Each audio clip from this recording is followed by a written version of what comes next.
Hello YouTube, and good day to everybody. Hello and welcome back. And if this is your first time here, just welcome. Glad you're here. Some of you guys might remember this van. This is the 97 E150 cargo hauler van.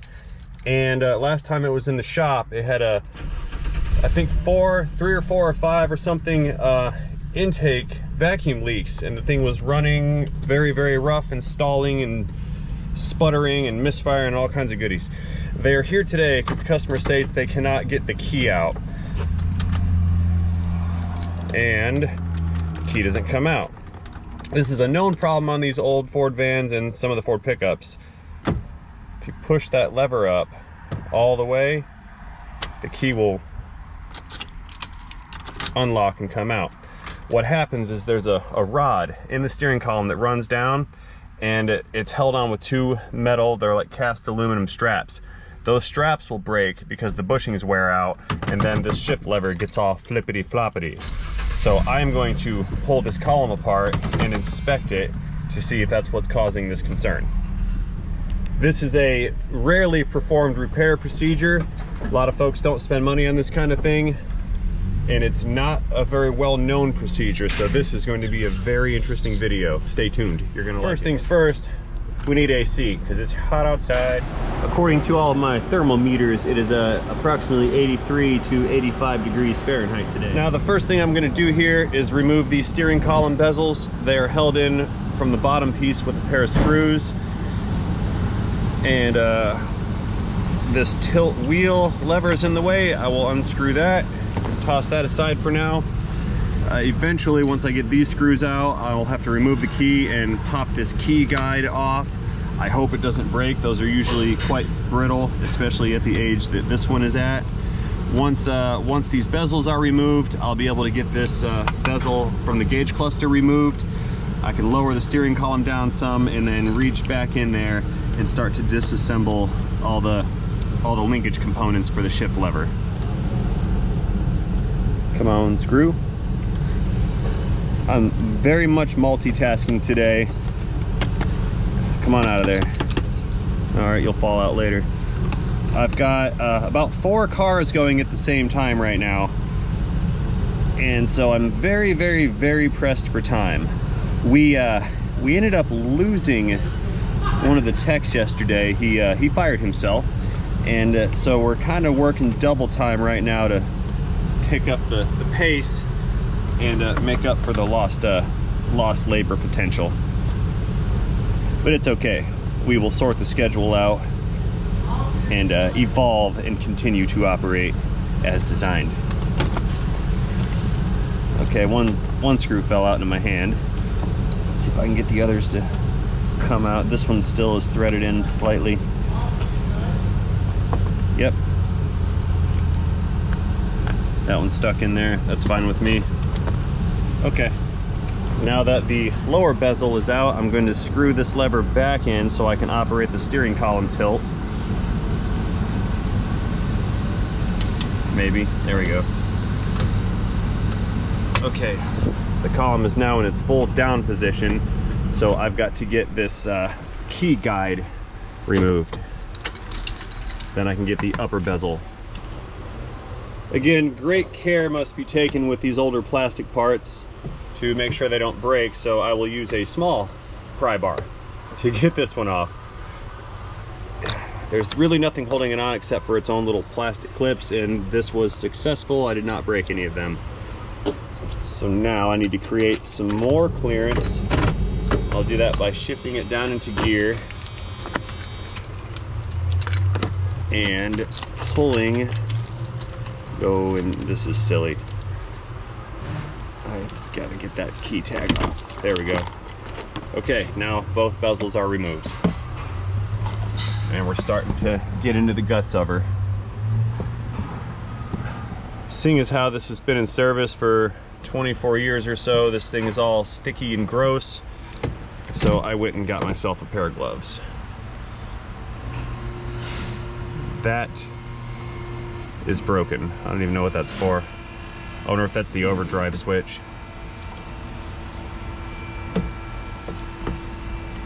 Let's just pull that out of there. Yeah, this thing is super sticky. I don't like it. Next on the to-do list, I'm gonna remove this gauge cluster bezel. That's 2 bolts up high, and I think there's a few more of them down low. We'll see. Okay. Let's see what it's gonna do.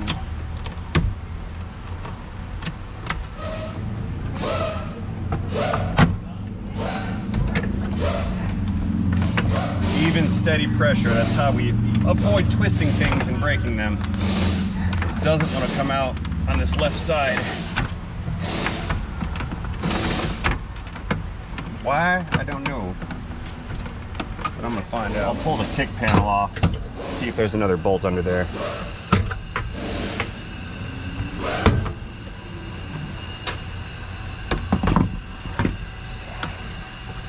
I don't see one here. Maybe it's just a start. It's been so long since I've worked on one of these, I don't really remember how they come apart. But what's going on here is this headlight switch is hanging everything up, and I think the headlight switch is not mounted to this bezel. So I'm gonna try to disassemble this switch and get everything to come apart without stabbing myself.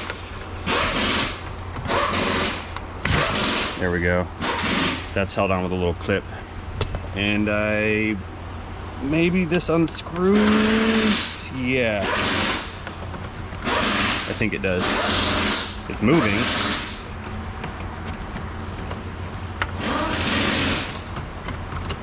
Okay, got it. Yeah, that thread's in. Now is it gonna, yep, that was easy. How about that? Now I remember. Okay.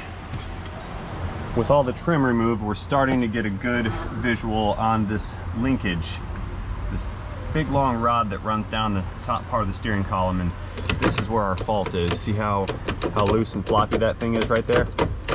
I'm gonna go ahead and get this gauge cluster out so we have full access to everything down in the back of this, and we're gonna remove this rod and see if anything's broken on it, and we will replace components based on what I find in there.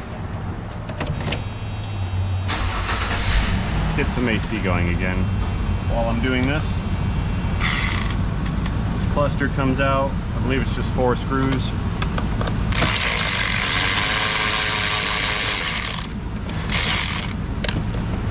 Yep.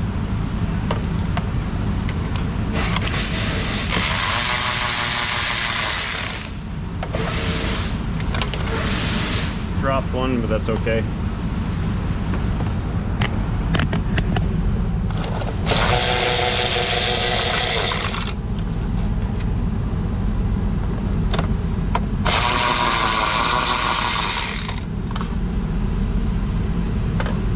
Now I'm going to go ahead and set the parking brake.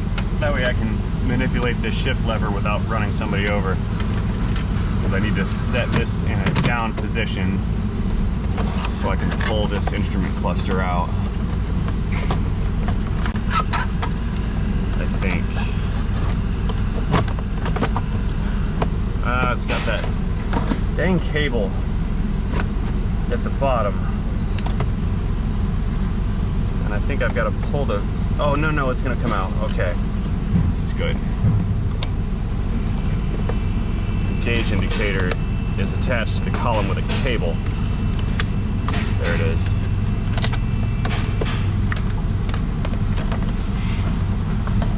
You know, this is the second time this week I've had a old school Ford instrument cluster removed. Okay.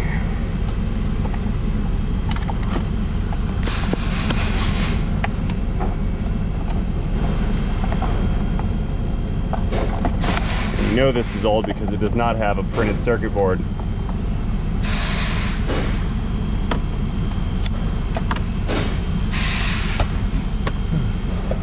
All right, we're in.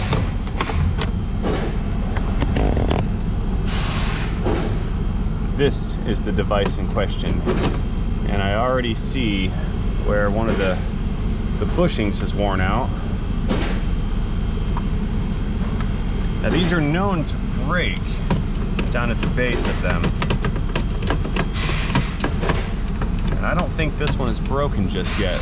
So I'm gonna go ahead and pull these caps off that hold this rod to the column, replace the bushings, and then we will see how well the system performs. See if the lock starts to function like it's supposed to. Okay, so this is the point in the video where I am absolutely going to light the internet on fire, and my comment section is going to explode with the about how you can't do that this way. Here's the situation at hand. This shaft is connected with these 4 Torx bolts, okay? Now, according to the book time, I believe it takes like 5 or 6 hours of labor to remove this big plastic section of the dash in order to gain access to this bolt right here, okay? Now, rather than doing that and charging these people a pile of money, I am going to remove this section of this plastic to gain access to these bolts, and that will allow me to change the grommet that's underneath of this metal strap right here.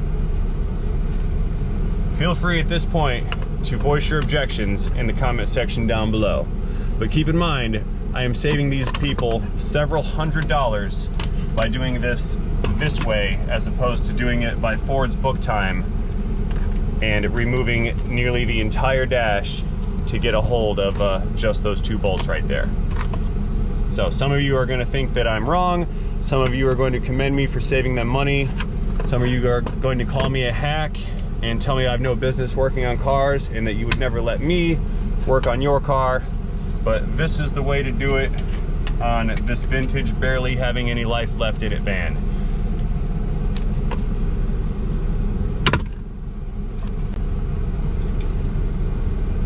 And I understand I am breaking things. This is a non-structural part of the vehicle. Yes, I broke it. Yes, I deliberately broke it. Was this piece of plastic worth $400? You decide. And now that that is over with, I can get this bolt out.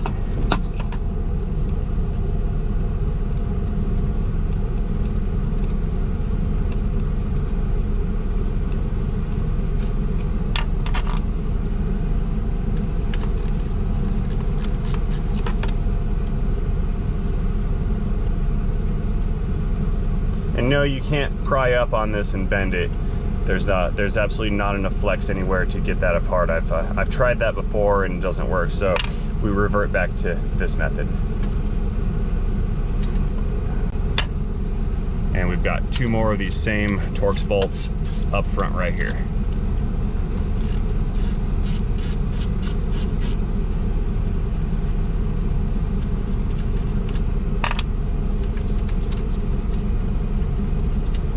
And like we saw earlier, this bushing has already fallen out and come apart.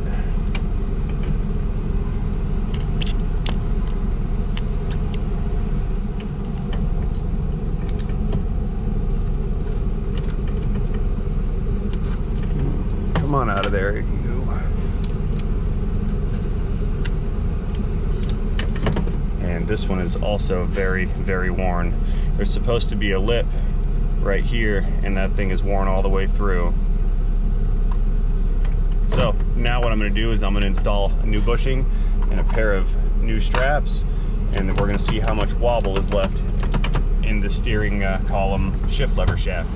Loud noises. I'm going to spray a bit of compressed air in here just to get some of the dust and whatnot out of the areas where the bushings are going to go, because I am going to put some lubricant on those bushings. Don't breathe this stuff.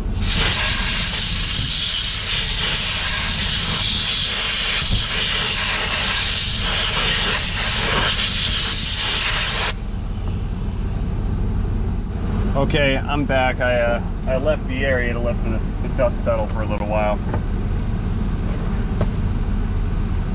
Now I was going to use some silicone lube on these bushings, however it was very thick and sticky. So what I'm going to use, which I think will be the best, is just some ceramic brake parts lubricant. It's not terribly sticky, and it shouldn't create any friction, so I'm just going to use this stuff. I'll use it very lightly because I do believe these go in without lubricant, but lube is our friend, so it's going to get a light coating.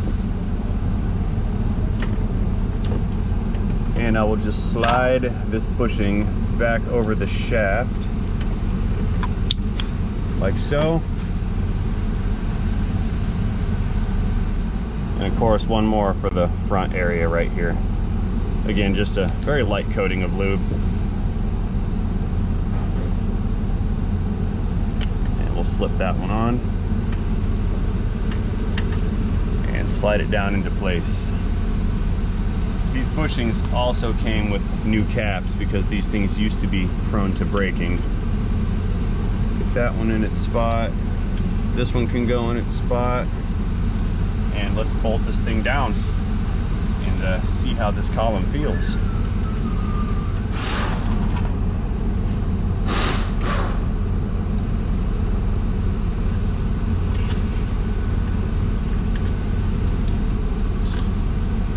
And number 4.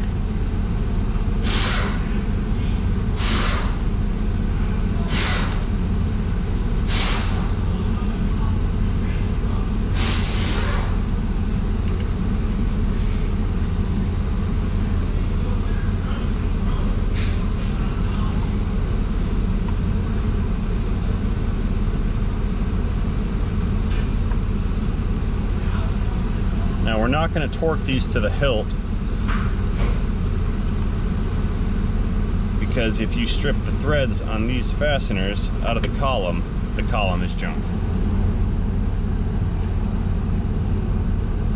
Oh, one thing to note,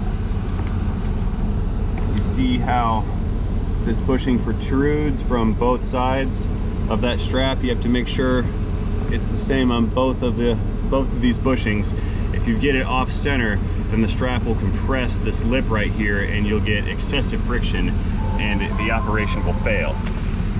Since failure is not an option, you got to make sure that those are lined up properly. That being said, let's apply some torque and then reevaluate this shift lever. Click.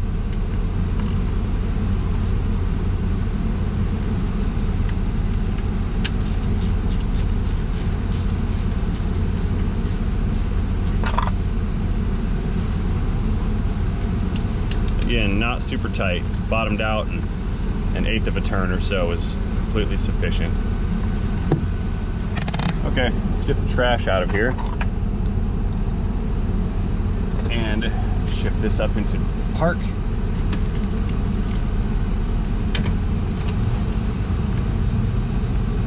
And we have no extra motion in this shift lever shaft. It's super tight, just like it's supposed to be. Let's go back into gear, back into park, and again, just like it's supposed to be. Key comes in and out with ease. And I'll try to aggravate the condition by halfway putting it out of park. And again, the key comes out with ease. The lock release mechanism for the ignition lock cylinder is attached in the back, and I believe it's cable operated, and this just has to be in the proper position in order for it to come apart. Okay, this is a success. $600 repair, done for 1/3, probably less of what it's supposed to cost because I broke some plastic. And I know, hack job, but you know, this is what it is. It's a 24-year-old work van. Nobody cares. Okay, all that is left now is to reassemble everything, and we're good to go. So I'm gonna slap this back down into drive so I have some access again to reinstall this gauge cluster. And we will get this van back in service.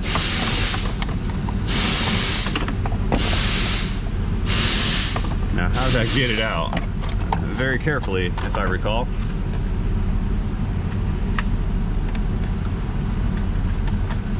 That's one connector. And I believe the other one's on the other side. Let's find out. There were 3, yes, 3 connectors. Okay, that's 2 connectors. And numero 3, click, is in. Now without breaking this, let's get it all lined up. And we will pop this shift indicator back into its position. Alarm! 2 audible clicks, that's how you know it's good.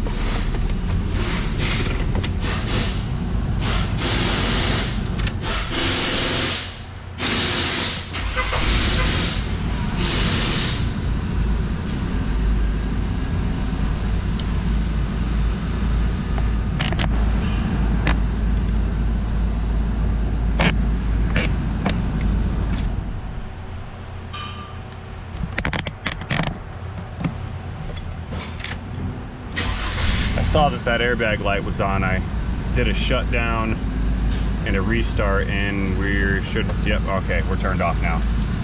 Whew, thought I broke something. Let's buzz these 4 bolts back in that secure the gauge cluster, and we'll get all the dash pieces reinstalled, and this thing will be good to go.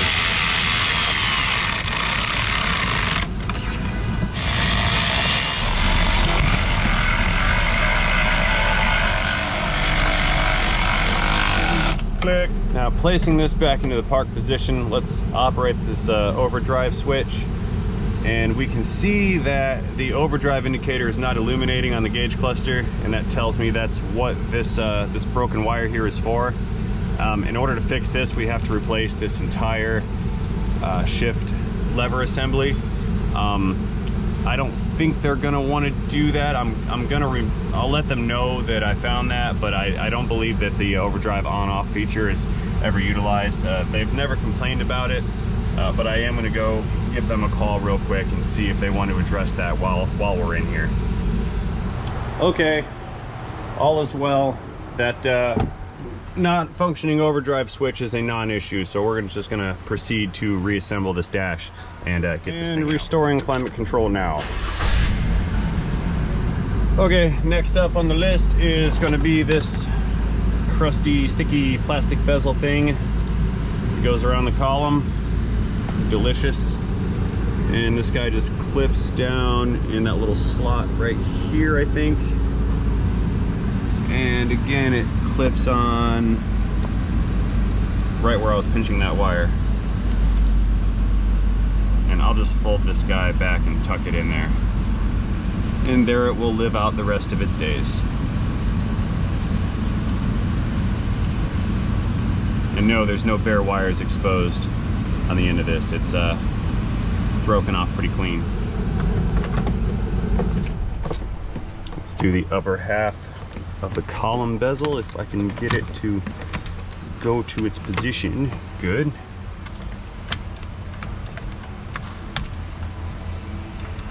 And again, climate control.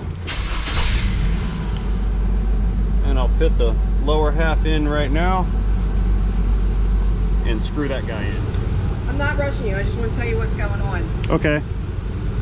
Transport, you know, I got everything here, and you got the okay on the water pump. I'd rather see this get done first, because they have to have that back. Okay. Because that one there, they have other, you know, that's... Okay. So, do you want to get Lewis to do it? I mean, it is his baby. Yeah, I can get him to do it. Yeah, I don't mind at all. I'd rather not deal with someone else's issue. Silly rabbit. Ray can't be rushed. He just don't listen.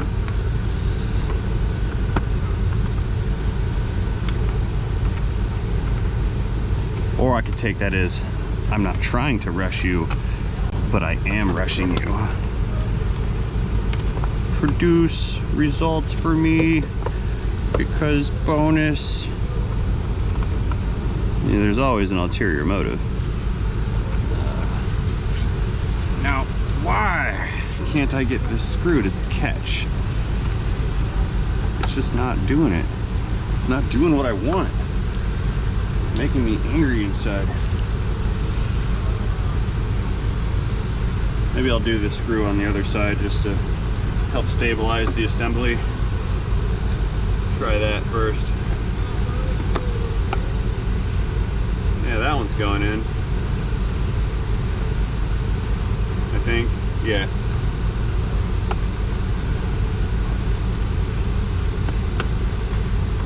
Okay, that side's nice and tight.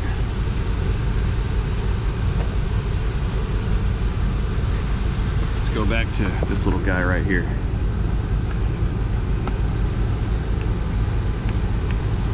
Maybe it's in, maybe it's not. Probably not.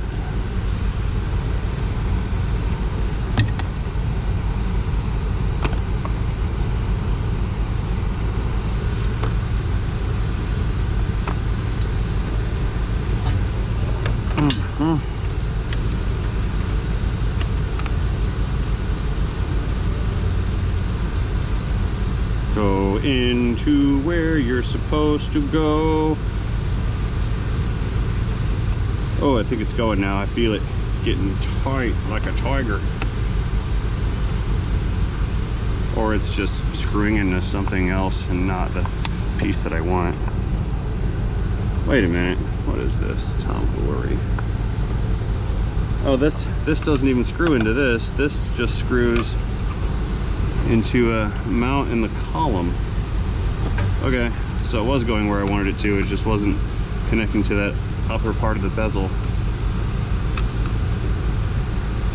Then what the heck holds these two together on this side? So confused. Oh, I see what holds them together. There's a bunch of clips that are broken off, so nothing holds them together. Yeah, that's just gonna have to stay like that. I need to figure something else out. This isn't cool. I feel like I broke it. Okay, since I feel like I broke it, I also feel like I should fix it. And I think I have a plan to do that. It's either gonna be a success or a failure, but it involves the use of a drill bit. I'm gonna drill into this screw boss right here and make a hole in it without cutting a hole in my finger. It's hard to drill into a cylinder.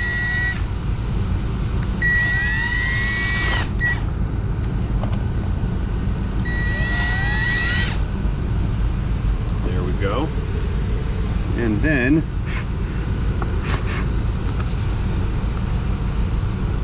yeah, that's gonna work. Oh. Let's make sure it goes all the way through to where I want it. Yep. Then what I will do is drill a hole here. Yep. Right there.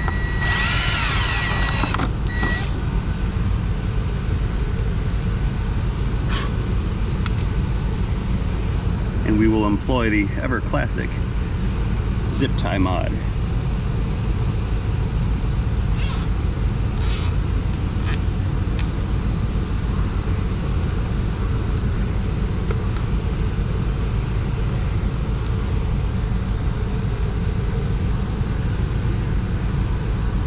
Oh, but I don't like that. I want to get the head of the zip tie into the hole for that screw. See if I can pull it in. Yep. Nope. Okay, let's try again.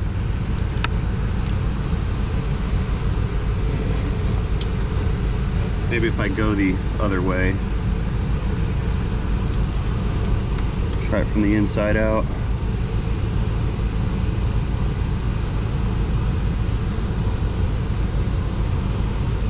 Aha.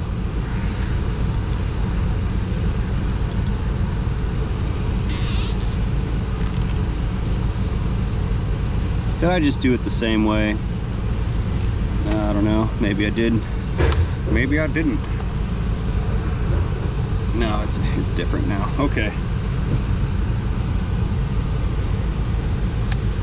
Boom. I'll do one more of those little little mods over here on this backside, and then this thing will stay right where it's supposed to. I know, you broke it, buy him a new one.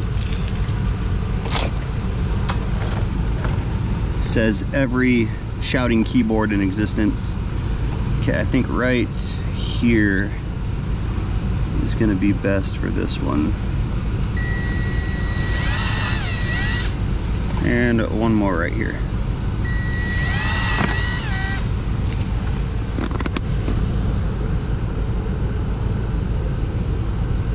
That one's gonna be a little harder. I have less space now. Yeah. There it is.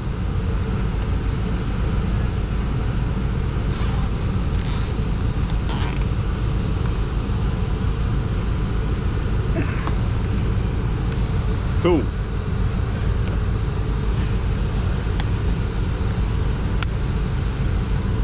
And there's no sharp edge anywhere for someone to gouge themselves on. Okay, next on the list is to thread in the lever for the tilt column feature.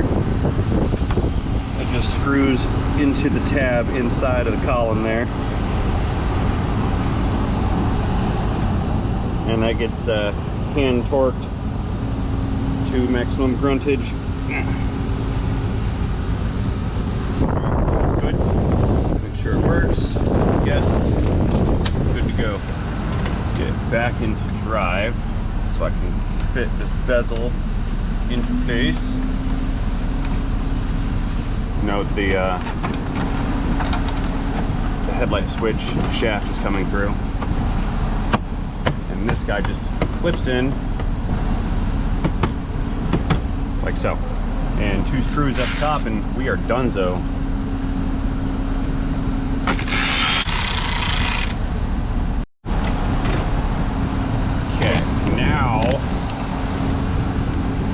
We have to get this threaded little device that retains the headlight switch into position. I'm going to reach up from the inside, line the switch up, thread, feed that guy in, and then thread it on. Maybe. It's not wanting to go.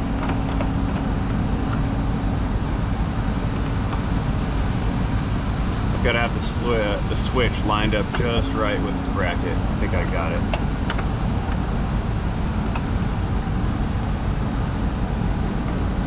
No, I don't.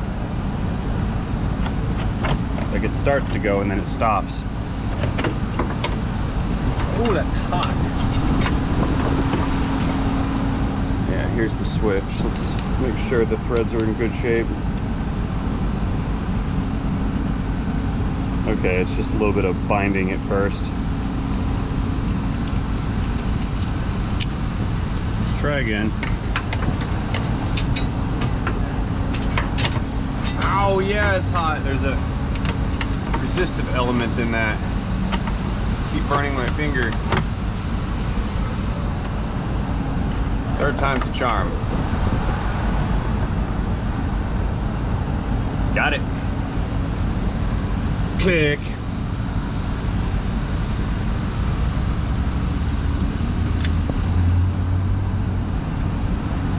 And it's triangularly shaped. Let's see. This also functions as the dimmer. So that's full bright. Yeah, I think it goes just the way I had it. Okay, headlights on. Parking lights on, off. Parking lights, headlights, off. Okay, and the dimmer function works too. Sweet. One more piece and we're out of here. And that one just snaps right in.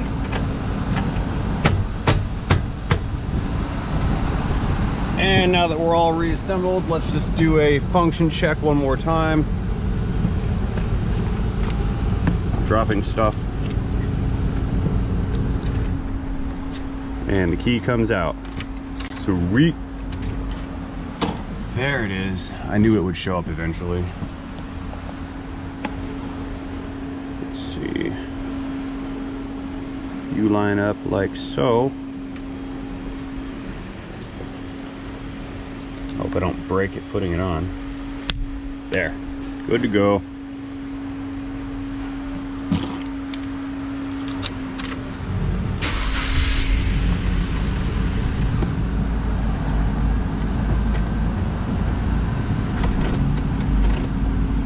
Okay, it's all set. It's beautiful. All right, guys. Well, I hope you enjoyed watching this rare, ancient, and elusive repair on this Ford steering column. Park and brake. If you did enjoy this repair, please let me know about it by tapping that thumbs up button. That's what lets me and YouTube know that I'm doing a good job. And if YouTube thinks I'm doing a good job, it will suggest my content to other potential viewers. And that's good for me, and that's good for them too. If you didn't like this repair, or you have not already voiced your about breaking that plastic thing or drilling holes in the steering column bezel, please feel free to let me know about that in the comment section down below. All that being said, as always, I would still like to thank you for watching. And of course, I have got to not forget to remind you to not forget to have a good day. See you guys in the next one. Shift. Pew. Just like I found it. See you later again, Ford Econo Box 150.